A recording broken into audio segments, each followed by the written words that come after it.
Vista de hoje eu recebo o escritor José Laércio Zamuner, que lançou em Guarulhos neste ano o livro Fabularama.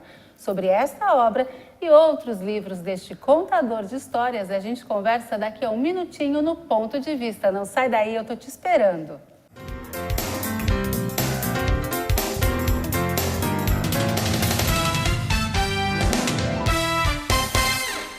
Queria parabenizar a TV Câmara, parabenizar aqui o presidente e todos os vereadores pelo trabalho que vem sendo feito e espero que vocês possam continuar contribuindo cada vez mais para levar informação à nossa população e permitir que o cidadão possa participar, dando opiniões, sugestões e ajudando a construir a cidade. E parabéns pela qualidade, porque eu estava dizendo agora há pouco, vez ou outra, estou por aí no trânsito, às vezes até fora de Guarulhos, e aí ligo o celular pela internet, sintonizo, acompanho. Então, a gente fica feliz quando vê essas coisas, porque significa que esse esforço que vocês estão fazendo aqui, tem muita gente que vocês nem estão sabendo, mas que estão do outro lado, acompanhando para e passo tudo que acontece no Legislativo e tudo que acontece na cidade. Parabéns, sucesso e já nasceu bem.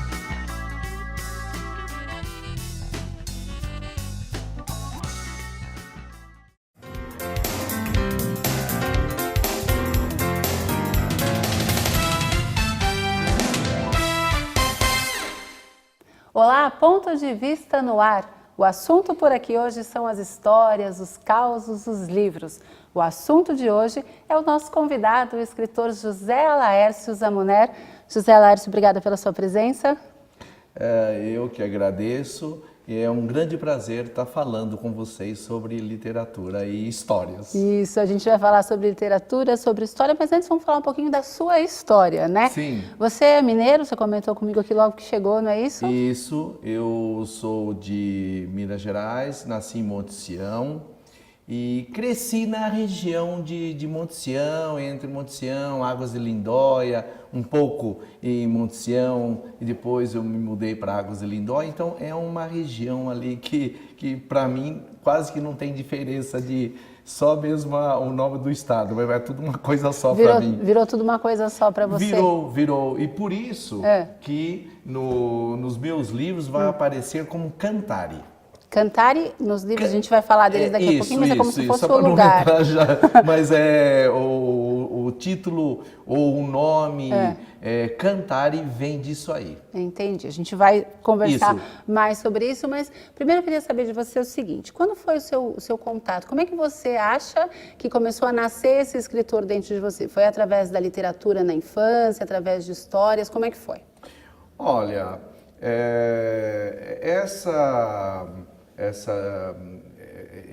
a entrada nesse mundo das histórias veio mesmo através dos contadores de história. O meu pai, meu tio, pegando assim o exemplo do meu pai, ele era um grande contador de história. Então ele contava histórias cômicas, contava histórias, causos roceiros, causos de pescaria, causos de caçadores de onça tal, e ele nem pescava e nem caçava onça. Mas tinha história. Mas tinha história. Causos de pessoas. E então foi esse mundo, e ele reunia, ele juntava lá os filhos e contava história. É uma coisa assim interessante, porque não tinha televisão e a gente também era muito pobre, que não tinha, por exemplo, rádio em casa. E ele então reunia e contava história mesmo. Então a gente pedia, pai, conta aquela história no Alto da Serra. Ele ia contando, conta aquela história, ele ia contando. Então, crianças, né, que eu me lembro, vamos supor lá, 5, 6, 7 anos, e ele contando história para a gente. Então, aquele efeito da imaginação que a literatura precisa, estava ali. Seu pai era o livro ambulante. Era o livro ambulante, então estava ali. E aí, no decorrer das histórias, e eu gravando aquelas histórias, vivendo praticamente, eram histórias assim, fantásticas.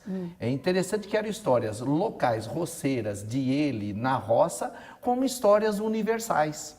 Ele não precisava, então, ter vivido aquilo ele contava histórias, ele viajava naquela história que estava contando para universais vocês. que provavelmente, eu sou de origem italiana, e na região que eu nasci, que é Monte Sião, é uma região que o Monte Sião teve uma história, assim, tem lá o seu princípio lá em 700, depois 800, mas no final de 800, Monte Sião recebeu um grande número de imigrantes, por conta do clima e uma série de clima, café, gado. Então esses imigrantes vieram para Monte Sião e numa dessas veio meu pai, né?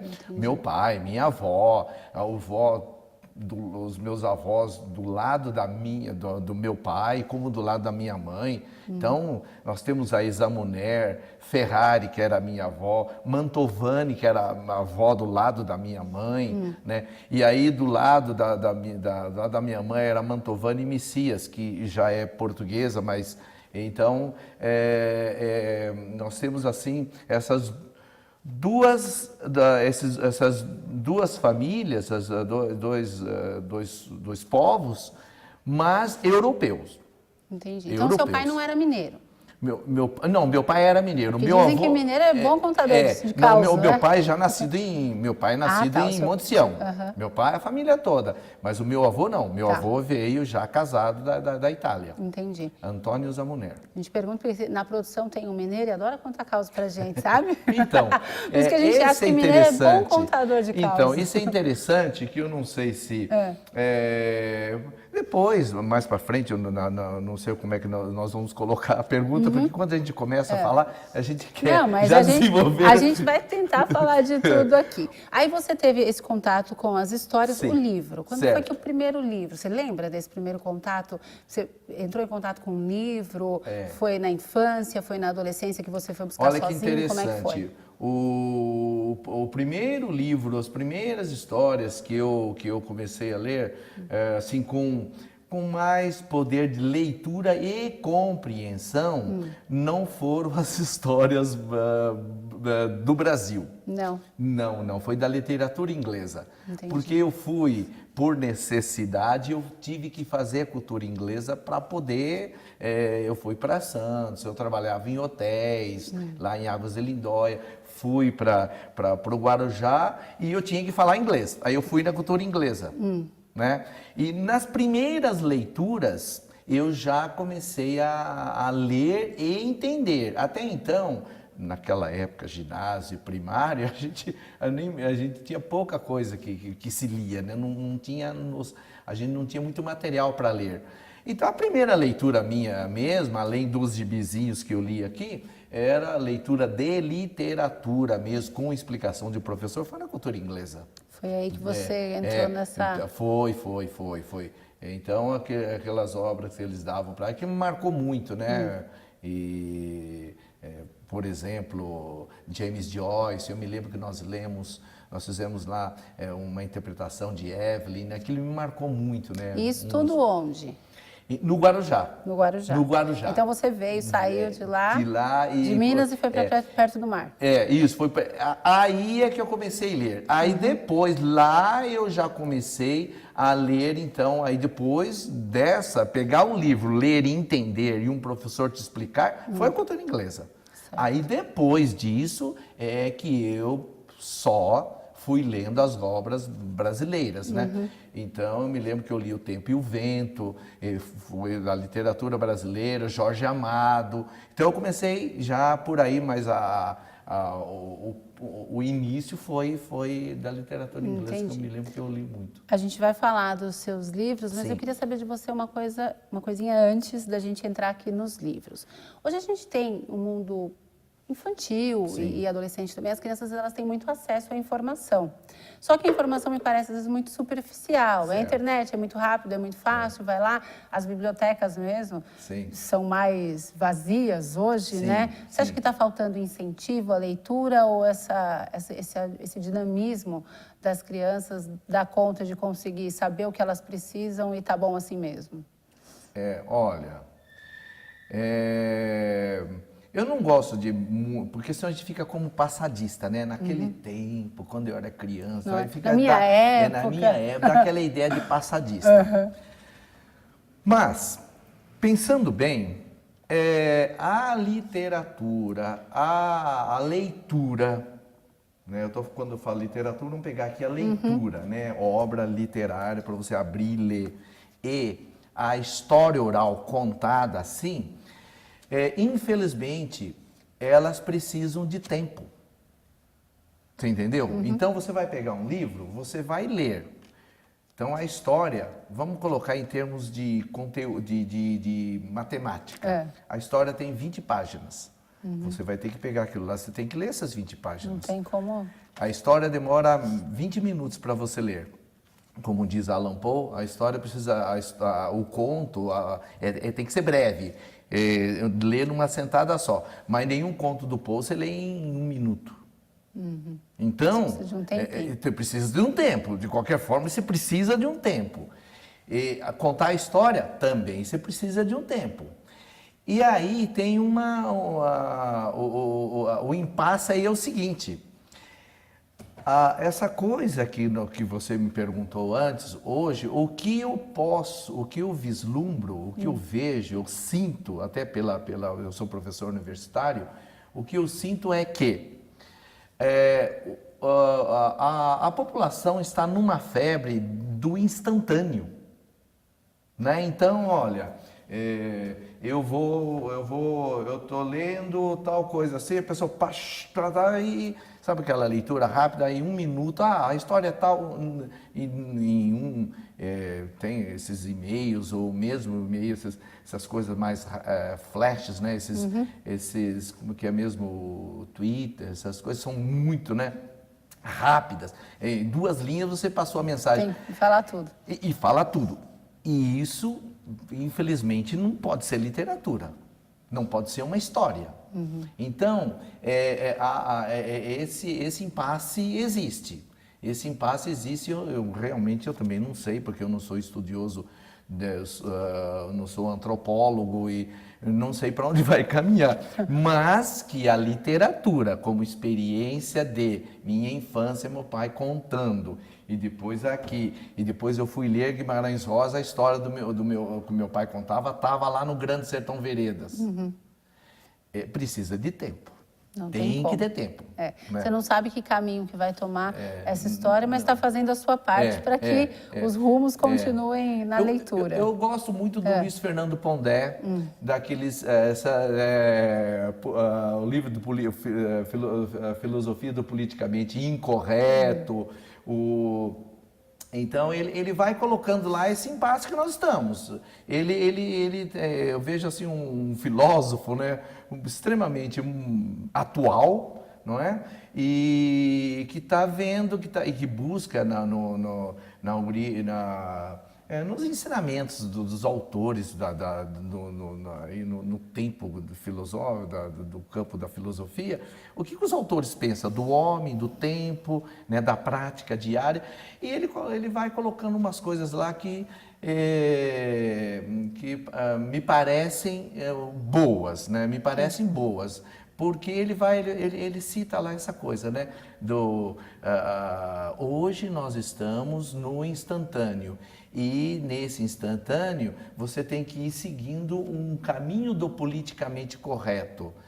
Quer dizer, basicamente uma estagnação de você trabalhar com algo que tem uma duração maior, né?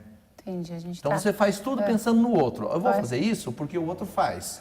Mas e o eu? E o que me importa, né? Para mim, né? Para mim, né? A gente tem que repensar, pelo menos a nossa postura. Se não dá para mudar o outro, vamos começar por nós, não é? Você tem são 6 livros? Olha, eu estou aqui com 6 livros, né? Só em meu nome ou em parceria, né? Então, são livros que tratam desses assuntos. Mas são 6 livros aí, a gente vai falar no pois próximo bloco, um pouquinho, né? Porque o nosso tempo é curto. Sobre eles, no ponto de vista de hoje, a gente recebe o José Laércio Zamuner. A gente volta daqui a um minutinho.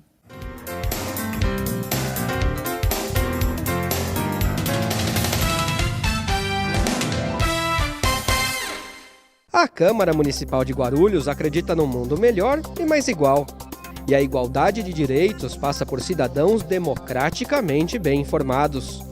Para que a informação chegue realmente a todos, a Câmara aposta na inclusão. A transmissão das sessões conta com o apoio de um intérprete de Libras, a língua brasileira de sinais. Assim, o deficiente auditivo também pode acompanhar tudo o que acontece na política da cidade e exercer, de fato, o papel de cidadão. TV Câmara Guarulhos, o canal da cidadania.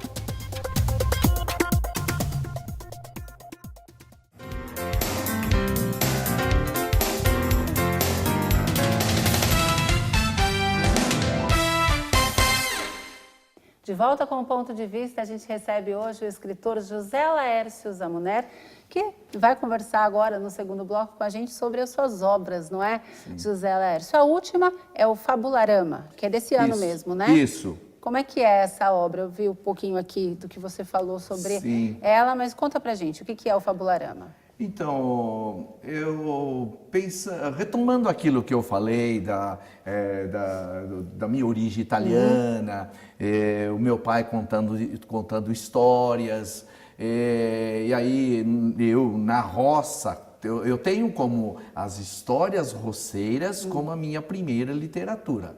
Como eu disse que eu fui pegar um livro e ler na cultura inglesa, né? Certo. Mas eu tenho a história oral, né? Que a gente fala,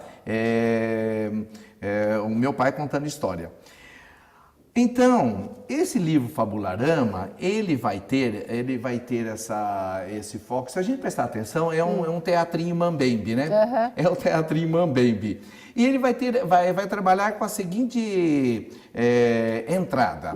É como se fosse um hotel onde as pessoas estão e não podem sair daquele hotel por conta de uma catástrofe climática. As pessoas não podem sair e tem que contar a história.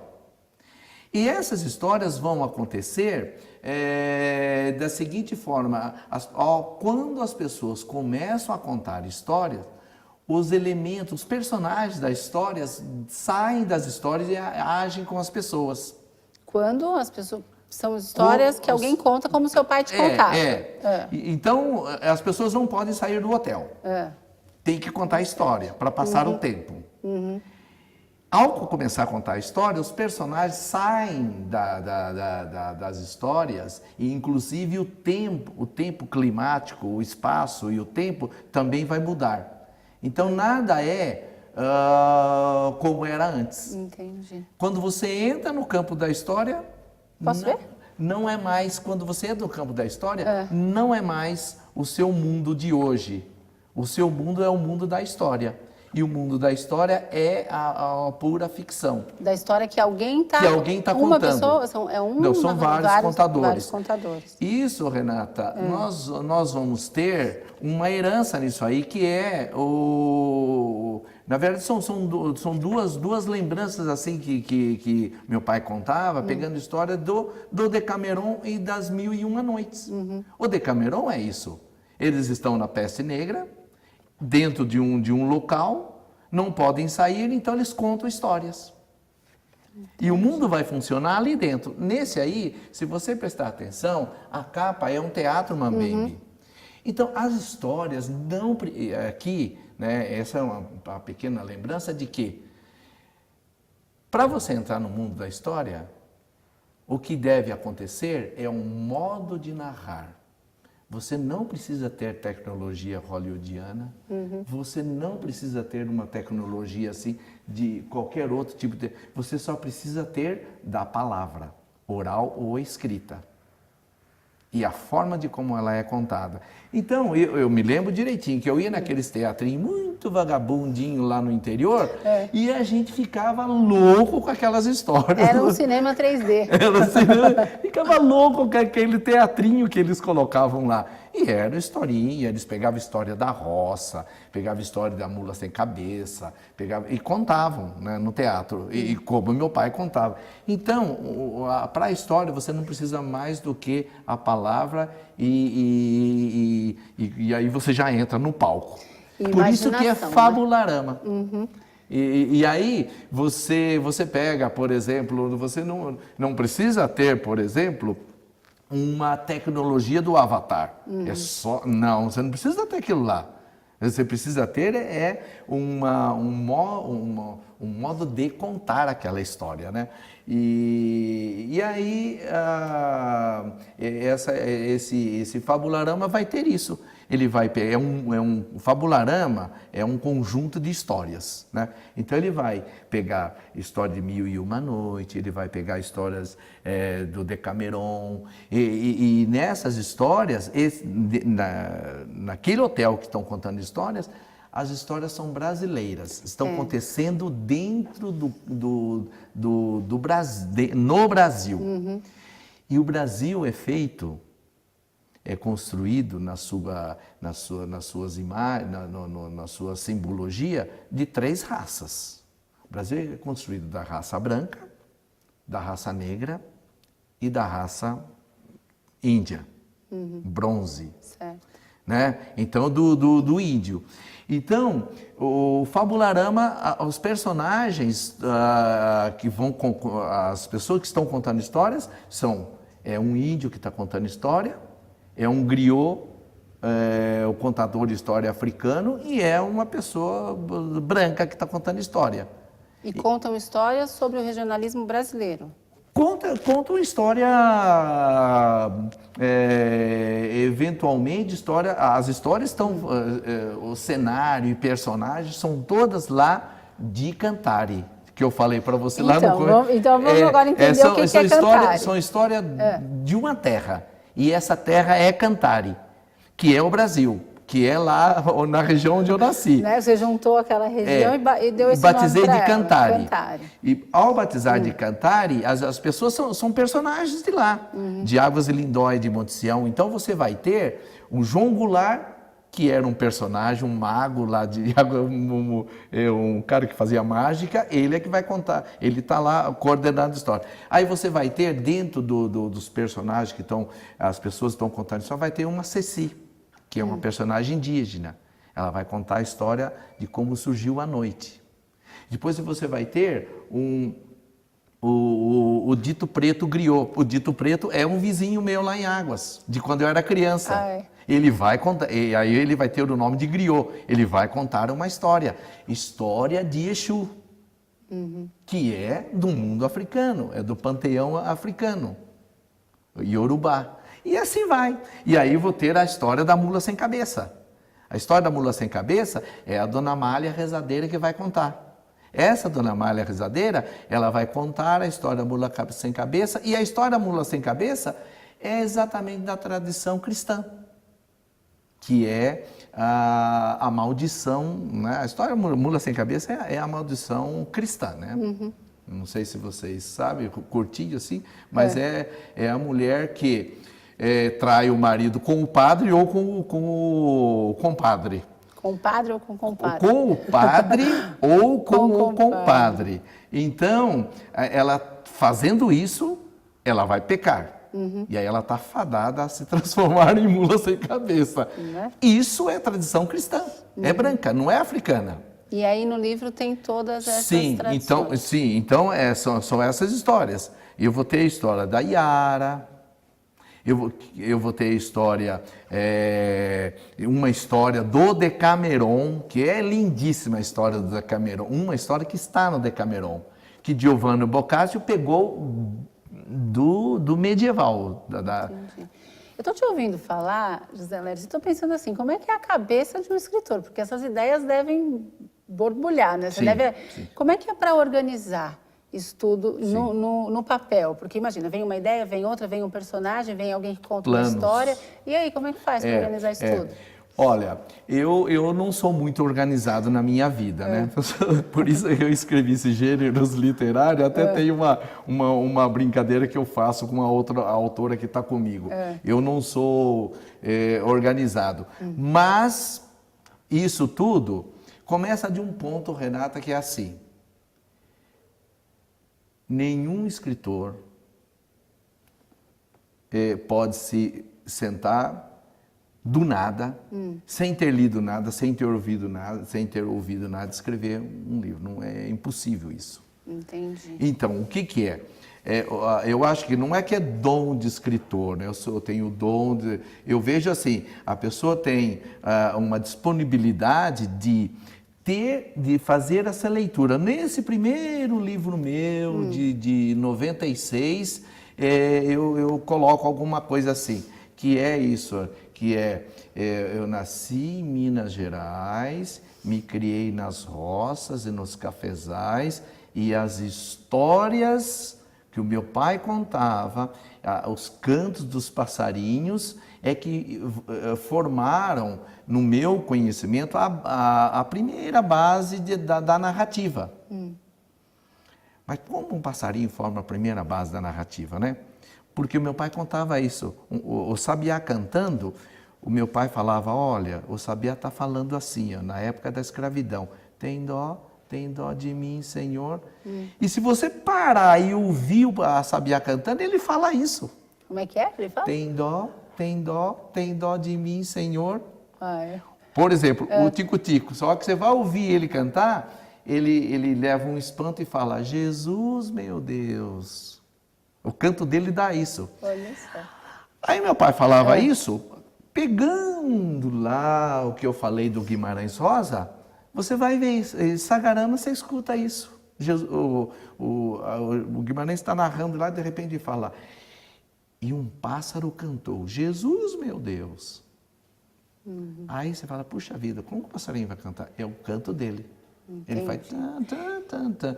Isso quer dizer, se a gente pensar, veja, é um pássaro que fez umas notas musicais. Nessas notas musicais vieram no ouvido do roceiro que está ouvindo o seu mundo como uma narrativa. O que é essa aí? Jesus, é uma narrativa. O que é Jesus? Não é? Por que você fala Jesus, meu Deus? O que é Jesus? É a história de Jesus, está ali. Quer dizer, o cara está ouvindo uma narrativa no canto do pássaro. Então, esse processo de organização, você falou, para você tem aí essas dificuldades por conta do seu perfil, mas esse processo de criação, de nascer um escritor, o cara não vai sentar um dia no computador e falar assim, a partir de hoje eu não quero mais ser, sei lá, o que eu sou da vida e vou ser escritor. Tem mais do que... Então, primeiro, continuando, obrigado por você ter retomado, primeiro ele vai ter que ter essa leitura de mundo, nada é desperdiçado. E aí, o livro, qual é o livro? Eu penso assim, qual é o livro? O livro vai se chamar Fabularama. Você começa por aí? Ou pode até não ser pelo título, mas você vai pegar, eu faço assim, olha, vou fazer isso. Dali, se não surge o título vai surgir depois. Mas você já começa a organizar um perfil da obra.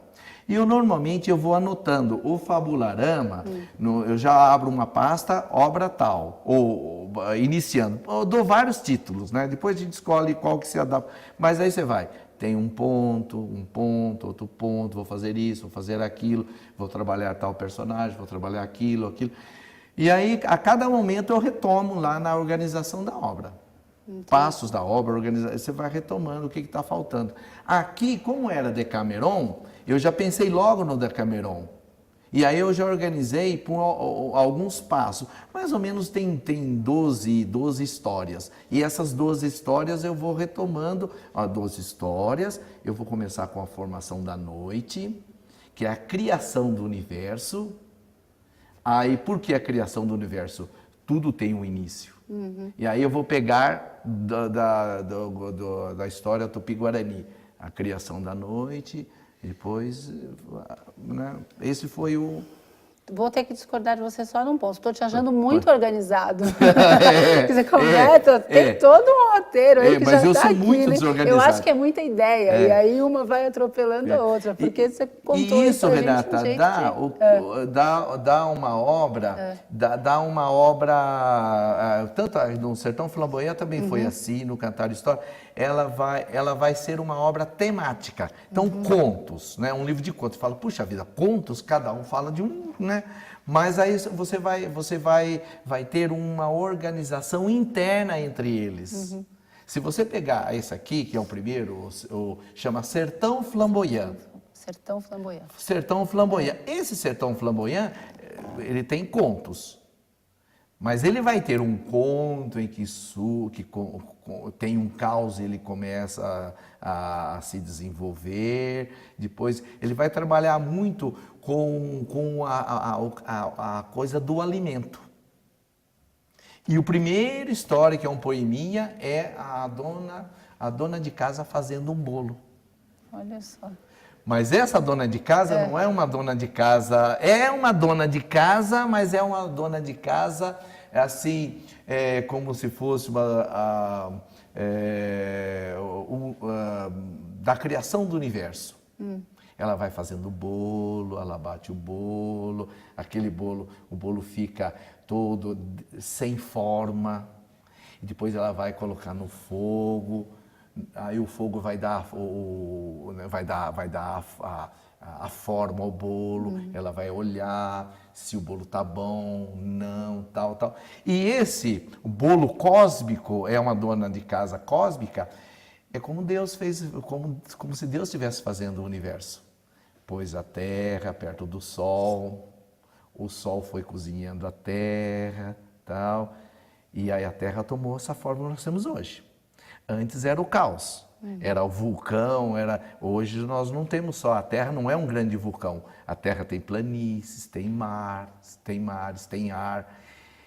Só que aí termina assim, a dona de casa chega e tira o bolo e come, porque está pronto. E Deus, será que Deus pode puxar esse bolo do forno e falar, tá pronto já? Tá tudo certinho? Aí é que tá a história, né? Bom, a gente tem que ler para descobrir, né? São muitas histórias, são alguns livros aí. E acho que a gente infelizmente já está encerrando, encerrar com essa mensagem de arrumar um tempinho, né? A gente arruma um tempo para tanta coisa, eu não acho é? que é isso, E aí pega um livro e às vezes a gente fica lá na TV, troca de canal e não assiste nada e perde um tempo que poderia estar sendo bem melhor aproveitado, até para a gente relaxar e se transportar para um outro mundo sem precisar dos efeitos especiais, não é? Então, não que das seja, telas, não que isso é ruim, não, eu não sou passadista nada, eu adoro efeito especial, eu adoro, só que a literatura precisa de tempo, só isso, ela não pode ser uma mensagem de Twitter. Não é? Não.